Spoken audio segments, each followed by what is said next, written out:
یہ دیکھتے ہیں کہ آج جو نوجوان نسل اور لوگ نقلی چیزوں پر تنقید اور اعتراض سن کر ان کا اصل سے جو ہے وہ ایمان اٹھ گیا ہے، اور اسی طرف ہم چل رہے ہیں، اور اس کی وجہ یہ بن رہی ہے کہ ہم نے رسموں سے تعلق بنا لیا ہے اور حقیقت سے کٹ گئے ہیں، ہم نے لفظوں سے تعلق بنا لیا ہے اور اس کی جو معنی تھے اس سے کٹ گئے ہیں۔ تو مجھے آپ بتائیے، آپ نے اپنی پوری زندگی پریکٹیکلی بھی اور ویسے بھی علم کے ذریعے بھی تصوف کے ساتھ جڑے ہوئے ہیں اور لوگوں کو اس کے ساتھ جوڑ رہے ہیں، لوگوں کی رہنمائی کر رہے ہیں، تو تصوف کی حقیقت کیا ہے دین اسلام میں؟ ہمیں یہ سمجھائیں۔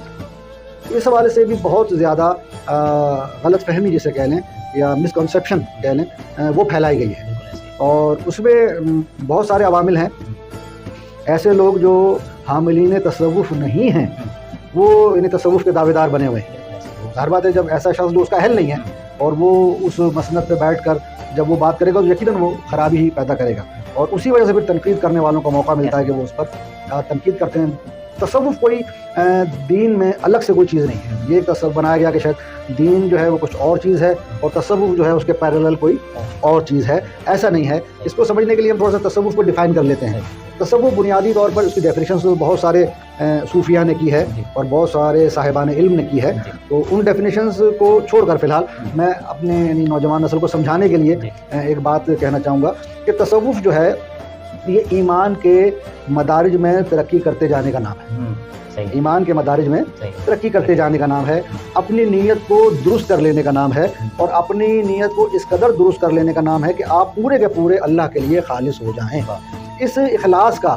اللہ کے لیے خالص ہو جانا اور ہر کام میں اللہ کو ہی اپنا مطلوب و مقصود رکھنا اور اس کی رضا کو ہی پیش نظر رکھنا، اور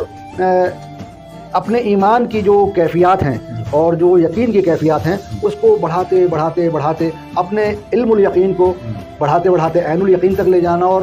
علم الیقین کو عین الیقین تک لے جانا، اور پھر عین الیقین کو حق الیقین تک لے جانا۔ یہ منزل طے کرنا، اس کا نام ہی تصوف ہے۔ یہ منزل طے کرنا کہ آپ اپنے ایمان کو یقین کے کامل درجے تک لے جائیں، اور اسی میں یعنی کہ آپ جو سفر طے کرتے ہیں اس کو راہ سلوک کہتے ہیں، جو منازل طے کرتے ہیں، جو اس میں آپ کوشش و کاوش کرتے ہیں اسے کہتے ہیں ہم یہ راہ سلوک کا مسافر ہے۔ تو بنیادی طور پر ایمان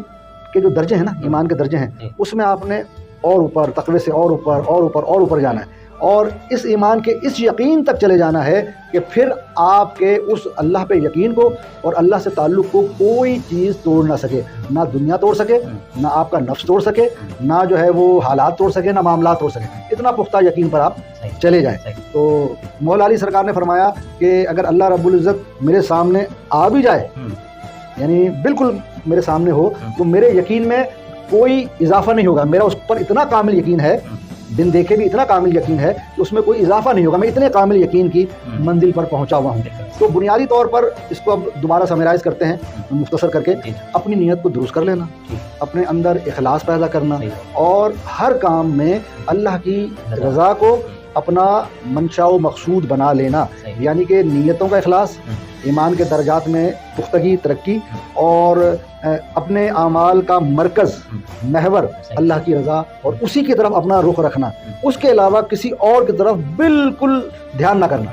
تصوف میں ما سوا اللہ ہر شے غیر ہے، ما سوا اللہ ہر شے غیر ہے، تو وہ غیر کی طرف اس کا رجحان نہیں ہے۔ اس میں پھر یہ جو نفس ہے جس کی ہم پیروی کرتے ہیں، نفس، خواہشات نفس، وہ اس کو بھی زیر کرتا ہے، اپنے نفس کے اوپر وہ سواری کرتا ہے، اپنے نفس کو زیر کرتا ہے، اس کو قابو کرتا ہے، اپنی خواہش کو زیر کرتا ہے کہ جو بھی میری خواہش ہے وہ اگر احکام الہی کے تابع ہے تو ٹھیک ہے، لیکن اگر وہ احکام الہی کے تابع نہیں ہے تو میں اپنی ہر خواہش کو زیر کر کے اس کے اوپر سوار ہو جاؤں۔